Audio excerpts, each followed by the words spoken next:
What are your expectations of the upcoming SCO Summit, and what are the major issues and topics that India are most interested in? Yes, it is in many ways a historic SCO Summit that is taking place here in China, in Tianjin, 2025.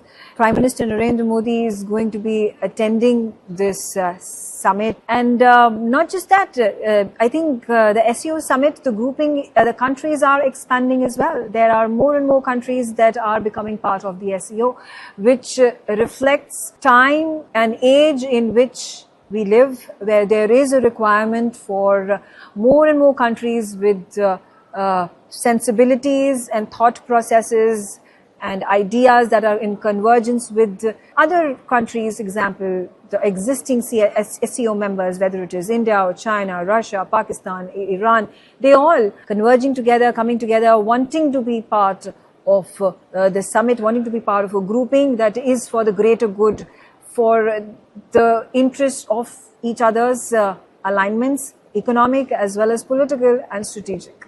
All right, I also have a question for you. What do you think is the future of the India-China relationship between the two leaders?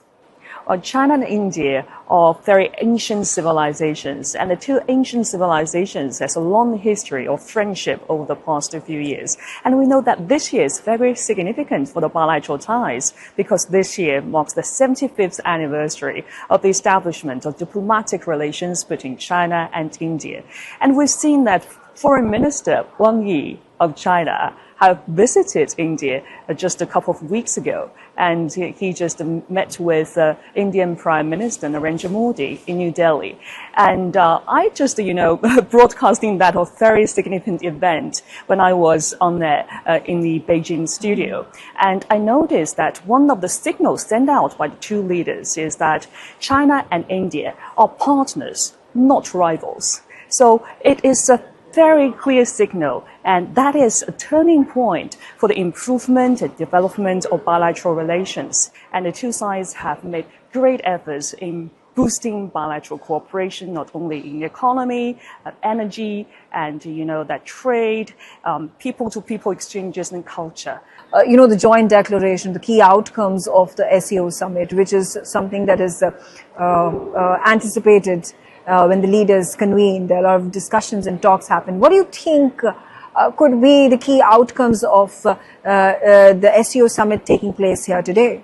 Yes, the most important thing is that President Xi Jinping will deliver a keynote speech during the highest level summit here in Tianjin.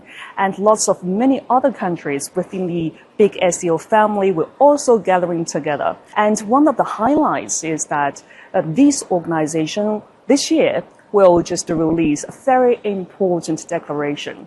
It's called the Tianjin Declaration. And that the other highlights is that we will also forge a blueprint for the future development.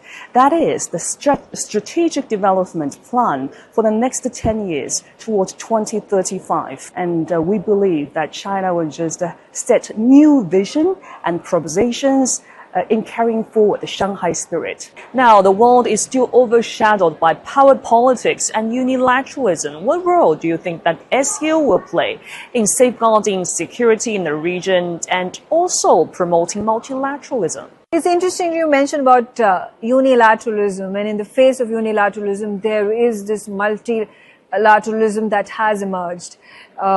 We've seen one example of unilateralism coming from the tariffs that have been imposed on, I think, almost all the countries across the globe, which are reeling under this pressure.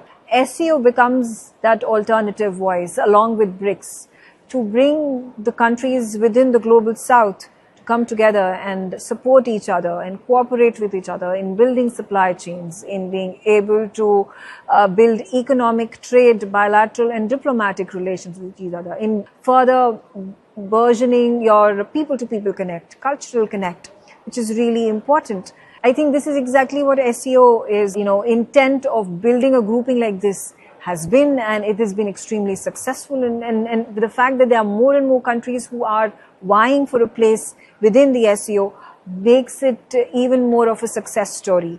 The foundation of the SCO Summit was to ensure regional security for its grouping members. And leaders from all these countries, China, Russia, India, Iran, Central Asian countries, they all have come together in their own way to cooperate with each other, to share intelligence, to support each other by way of safeguarding, to ensure borders are safeguarded, to ensure cross-border terrorism does not take place, to ensure that terror financing is reduced to the minimum, completely removed, completely done away with.